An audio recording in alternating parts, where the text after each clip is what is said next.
नमस्कार। हिमालय के अंचल में बसा हिमाचल प्रदेश विकास का पर्याय, अन्य पहाड़ी राज्यों के लिए प्रेरणा का स्रोत। आपके अपने प्यारे हिमाचल प्रदेश की विविध कल्याणकारी योजनाओं पर आधारित खास कार्यक्रम हिमाचल डायरी लेकर हाजिर हूं मैं लक्ष्मी। अब सेगमेंट प्रतिबिंब में आपको दिखाते हैं नवनिर्वाचित विधायकों के शपथ ग्रहण समारोह पर एक रिपोर्ट। गत दिनों हिमाचल प्रदेश विधानसभा में नवनिर्वाचित विधायकों श्रीमती कमलेश ठाकुर, श्री हरदीप सिंह बावा और श्री आशीष शर्मा का शपथ ग्रहण समारोह आयोजित किया गया, जिसमें मुख्यमंत्री ठाकुर सुखविंदर सिंह सुक्खू ने भी भाग लिया। प्रदेश विधानसभा अध्यक्ष श्री कुलदीप सिंह पठानिया ने नवनिर्वाचित विधायकों को शपथ दिलाई। इस अवसर पर मुख्यमंत्री ने नवनिर्वाचित विधायकों को शुभकामनाएं दी। इसके उपरांत मीडिया कर्मियों से अनौपचारिक बातचीत करते हुए ठाकुर सुखविंदर सिंह सुक्खू ने कहा कि प्रदेश की जनता ने खरीद फरोख्त की राजनीति को सिरे से नकार दिया है। भाजपा ने लोकतांत्रिक तरीके से चुनी हुई सरकार को गिराने का षड्यंत्र रचा, जिसके फलस्वरूप प्रदेश में विधानसभा उपचुनावों की स्थिति उत्पन्न हुई। कांग्रेस पार्टी ने जनता के सामने भाजपा के षड्यंत्र का पर्दाफाश किया, जिसके कारण कांग्रेस पार्टी को जनादेश मिला। उन्होंने कहा, 27 फरवरी को जिस प्रकार का भारतीय जनता पार्टी ने राजनीतिक षड्यंत्र रचा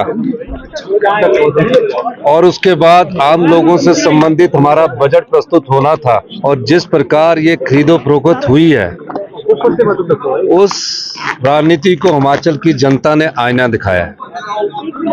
हिमाचल की जनता ने कहा कि लोकतंत्र और जनता के वोट से चुनकर जो सरकार लोकतंत्र के इस परम में बनाई जाती है, उस सरकार को नोटों के दम से जो गिराने की कोशिश की, उसका मुंह तोड़ जवाब जनता ने दिया।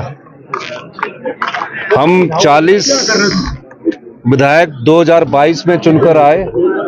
आज खुशी है कि हम फिर से 40 हो गए हैं, लेकिन 4 महीने जो भारतीय जनता पार्टी ने प्रदेश के विकास में और जिस प्रकार की राजनीतिक षड्यंत्र का परिचय दिया, वो हमने जनता के सामने रखा।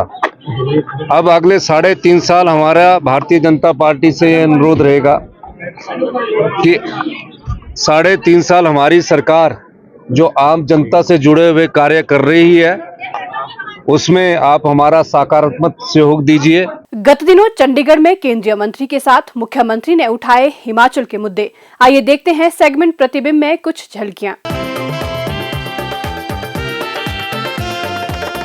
गत दिनों चंडीगढ़ स्थित हिमाचल भवन में मुख्यमंत्री ठाकुर सुखविंदर सिंह सुक्खू ने केंद्रीय आवास एवं शहरी मामले मंत्री श्री मनोहर लाल खट्टर के साथ बैठक की। मुख्यमंत्री ने केंद्र सरकार से हिमाचल जैसे कठिन भौगोलिक पहाड़ी राज्यों को अटल नवीकरण एवं शहरी परिवहन मिशन अमृत योजना के अंतर्गत परियोजनाओं को मंजूरी देने के लिए अलग मापदंड अपनाने का आग्रह किया है। उन्होंने कहा कि अमृत मिशन के तहत परियोजनाएं जनसंख्या के आधार पर स्वीकृत की जाती हैं, लेकिन जनसंख्या आधारित मापदंड हिमाचल प्रदेश के लिए उपयुक्त नहीं है। इसलिए इस योजना के अंतर्गत अधिकतम लाभ उठाने के लिए मापदंडों में ढील देने की आवश्यकता है।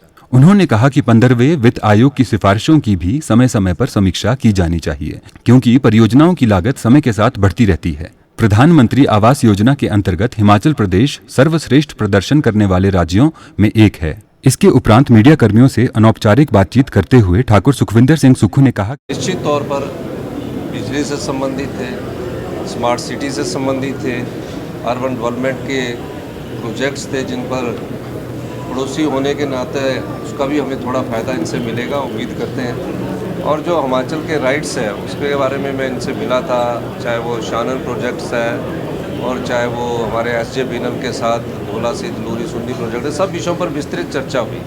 यहाँ तो सिर्फ चर्चा हमारे बिजली से संबंधित जो लॉसेस है उस पर हुई कि उसको दूर करने के लिए सरकार की तरफ से हमें पैसा मिलने का इन्होंने आश्वासन दिया है कि कुछ स्मार्ट मीटर्स की है, सिस्टम फीडर्स की है, सब प्रकार के बिजली के रिफॉर्म्स के लिए फ़ायदा मिलने की बात हिमाचल प्रदेश की है।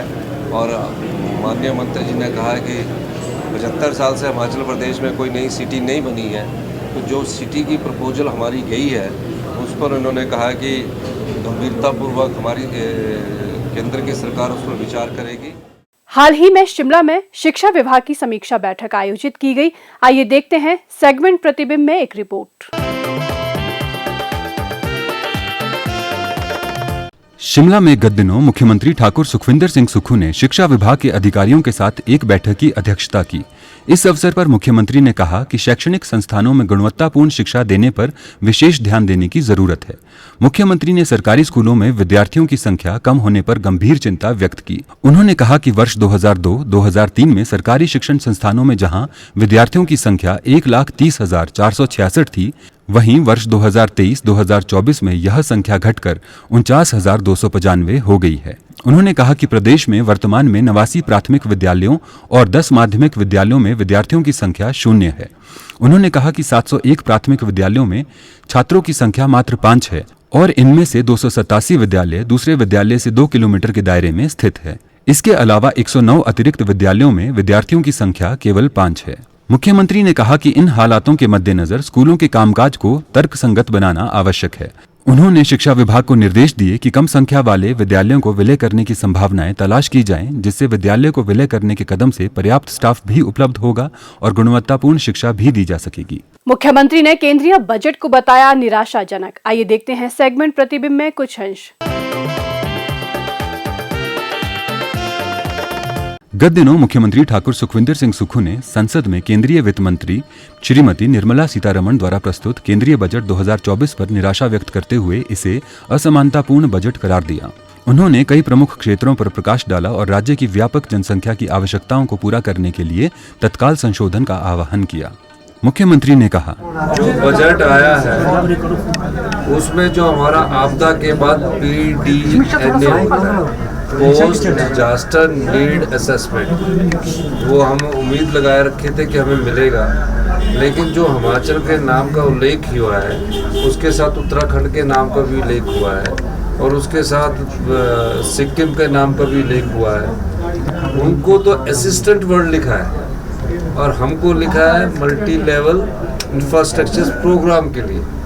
तो अंडरस्टैंड करना पड़ेगा, जब बाढ़ सिक्किम में आई उनको असिस्टेंट्स देने का वर्ड्स लिखा है, जब बाढ़ उत्तराखंड में आई उसमें असिस्टेंट्स वर्ड्स लिखा है। सेम ही अगर लिखा होता तो पता लगता कि क्या है, पर हम चाहते हैं जो आपदा में हमारा जो बजट है, जो हमने 9,000 करोड़ रुपये का भेजा वो हमें मिले, वो इसके अलावा मिले कि कोई इंफ्रास्ट्रक्चर में कोई PMGSY के तहत रोड आएगा उसको वो दे देंगे, कोई प्रधानमंत्री आवास के तहत रोड आएगा उसको दे देंगे, लेकिन असिस्टेंट्स होती तो उससे हमको डायरेक्ट पैसा उन चीज़ों से लड़ने के लिए। पिछले दिनों मुख्यमंत्री ने शिमला में देहरा विधानसभा क्षेत्र के प्रतिनिधि मंडलों के साथ भेंट की।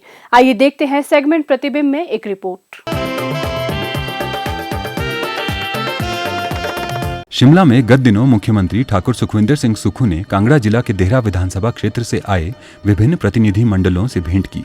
इस दौरान प्रतिनिधि मंडलों ने मुख्यमंत्री को अपनी विभिन्न मांगों से अवगत करवाया। मुख्यमंत्री ने उपचुनाव में कांग्रेस प्रत्याशी श्रीमती कमलेश ठाकुर को विजयी बनाने के लिए देहरा की जनता का आभार व्यक्त किया। उन्होंने प्रतिनिधि मंडलों को आश्वासन दिया कि उनकी समस्याओं का शीघ्र समाधान और मांगों पर जल्द कार्रवाई की जाएगी। उन्होंने कहा कि विकास के मामले में देहरा एक आदर्श विधानसभा क्षेत्र बनने जा रहा है। राज्य सरकार देहरा की जनता को हर संभव मदद उपलब्ध करवाने और उनकी समस्याओं का सुनियोजित तरीके से निराकरण करेगी। मुख्यमंत्री ने कहा कि देहरा में जल्द ही विधायक कार्यालय खोला जाएगा ताकि स्थानीय समस्याओं को तुरंत हल किया जा सके। विधायक श्रीमती कमलेश ठाकुर ने उपचुनावों में समर्थन के लिए देहरा वासियों का आभार व्यक्त किया। उन्होंने कहा कि देहरा के लोगों की समस्याओं का समाधान ही उनकी प्राथमिकता है। गत दिनों स्वास्थ्य विभाग की समीक्षा बैठक आयोजित की गई। आइए देखते हैं सेगमेंट प्रतिबिंब में। शिमला में गत दिनों मुख्यमंत्री ठाकुर सुखविंदर सिंह सुक्खू ने स्वास्थ्य विभाग की समीक्षा बैठक की अध्यक्षता की। मुख्यमंत्री ने अधिकारियों को आवश्यक दिशा निर्देश देते हुए कहा कि प्रदेश सरकार मेडिकल कॉलेजों में मरीजों को गुणवत्तापूर्ण स्वास्थ्य सुविधाएं उपलब्ध करवाने के लिए प्रतिबद्ध है। उन्होंने कहा कि राज्य सरकार स्वास्थ्य अधोसंरचना के विकास के साथ साथ डॉक्टरों, पैरामेडिकल स्टाफ और तकनीशियनों के खाली पदों को भर रही है ताकि लोगों को विशेषज्ञ चिकित्सा सुविधाएं प्राप्त करने में कोई परेशानी न हो। उन्होंने कहा कि IGMC शिमला में बेहतर चिकित्सा सेवाएं और अटल सुपर स्पेशलिटी संस्थान चम्याणा में डॉक्टरों के पदों को भरकर विशेषज्ञ चिकित्सा सुविधाएं प्रदान की जा रही हैं। प्रदेश सरकार IGMC शिमला के इमरजेंसी मेडिसिन विभाग को सुदृढ़ करने के लिए प्रतिबद्ध है। यहाँ चिकित्सा अधिकारियों के 30 पद भरे जा रहे हैं। मुख्यमंत्री ने कहा कि डॉक्टरों और सहायक स्टाफ के लिए कार्यस्थल पर बेहतर माहौल उपलब्ध करवाया जा रहा है ताकि वे बिना बाधा अपने दायित्व का निर्वहन कर सकें। उन्होंने कहा कि आईजीएमसी में 600 स्टाफ नर्स और 43 ऑपरेशन थिएटर असिस्टेंट शीघ्र ही तैनात किए जाएंगे ताकि मरीजों को समय पर उचित उपचार मिल सके। अब सेगमेंट हिमाचल धरोहर में आपको दिखाते हैं अंतर्राष्ट्रीय मिंजर मेले पर एक रिपोर्ट। हिमाचल प्रदेश देश का सर्वाधिक सुंदर एवं विविधतापूर्ण सांस्कृतिक विरासत को संजोकर रखने वाला राज्य है। राज्य सरकार भी प्रदेश की सांस्कृतिक धरोहर के संरक्षण व सृजनात्मक गतिविधियों को प्रोत्साहन देने के लिए सदैव प्रयास कर रही है। देवी देवताओं और ऋषि मुनियों की स्थली कहलाए जाने वाला प्रदेश आज भी अपनी समृद्ध संस्कृति को अक्षुण्ण रखे हुए है। प्रदेश का चंबा जिला प्राकृतिक सुंदरता, समृद्ध संस्कृति के साथ साथ अंतर्राष्ट्रीय मिंजर मेले के लिए विश्व प्रसिद्ध है। मिंजर महोत्सव का प्राचीन परंपराओं, मान्यताओं और आस्थाओं से गहरा संबंध है। लोक साहित्य, लोकगीत, संगीत, लोक परंपराओं, मेले और त्योहारों में प्रदेश, विशेषकर चंबा जिले के लोग उत्सुकता से चंबा जिले के मुख्यालय चंबा में आयोजित होने वाले मिंजर उत्सव की प्रतीक्षा करते हैं, जिसे अंतर्राष्ट्रीय स्तर की ख्याति प्राप्त है। 7 दिनों तक चलने वाले मेले के शुभारंभ पर साल भर शांत रहने वाला चंबा शहर उल्लासमय वातावरण में डूब जाता है। हर्षोल्लास के इस माहौल में रावी नदी का गतिमान शीतल जल जनमानस को संदेश देता जान पड़ता है। इस साल मिंजर उत्सव 28 जुलाई से 4 अगस्त तक आयोजित किया जा रहा है।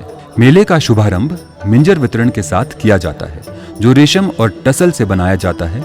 यह मिंजर धान और मक्का के कोपलों का प्रतीक है। रघुवीर बर्मन और अन्य स्थानीय देवताओं की मूर्तियों को पालकी में सजाकर महल से बाहर लाया जाता है, जिसके साथ चंबा के राजाओं के पुराने शाही झंडे भी होते हैं।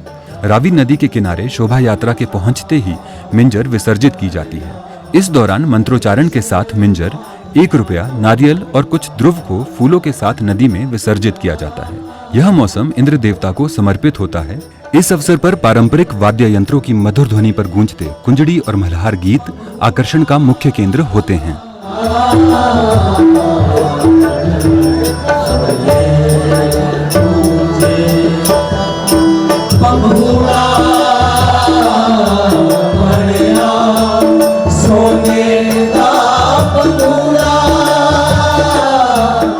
हिमाचल डायरी का ये अंक यहीं समाप्त होता है। अगले अंक में आपसे फिर होगी मुलाकात कुछ नवीनतम जानकारियों के साथ। तब तक के लिए दीजिए इजाजत। नमस्कार।